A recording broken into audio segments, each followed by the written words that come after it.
আসসালামু আলাইকুম, আপনারা সবাই কেমন আছেন? আমি আলহামদুলিল্লাহ ভালোই আছি। তো আজকে চলে আসলো আরেকটা ছোট্ট মিনি ব্লগ নিয়ে আপনাদের সামনে হাজির।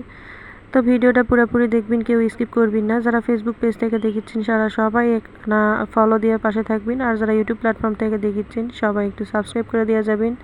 তো যাই হোক, আজকে আমাকে এদিকে প্রচুর আবার বৃষ্টি, এর আগেও 2 দিন বৃষ্টির ভিডিও আপনাদের সামনে আপলোড করছি। তো আজকে আবারও বৃষ্টি, তো সেই জন্য যেহেতু মায়ের বাড়িতে আছি, রান্নাবান্নার থেকে ছুটিতে আছি এখন, তো মাও কোনো আনা আজকে পাতলা খিচড়ি রান্না খিলাও। তো সেই জন্য আমার মা আজকে আমার জন্য পাতলা খিচড়ি রান্না খিলালো।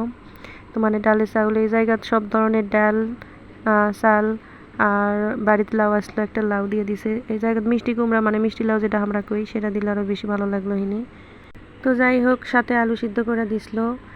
খিচড়ি এতক্ষণ ধরে কষানো হলো, এখন ফোড়ন করে লওয়ার পালা। পেঁয়াজ আর রসুন দিয়ে দিল পাতিলত।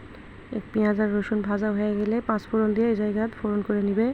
তো এরকম বাড়িতে আপনারা সবাই কেমন করে মানে পাতলা খিচড়ি কে কে রান্না খান অবশ্যই কমেন্ট বক্সে জানাবেন, আর কেমন লাগে অবশ্যই জানাবেন।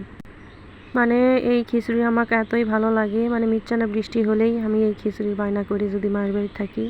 নিজেও বাড়িতে অনেক কয়েকবার ট্রাই করেছি, কিন্তু মায়ের হাতের মতো এরকম স্বাদ পাই না।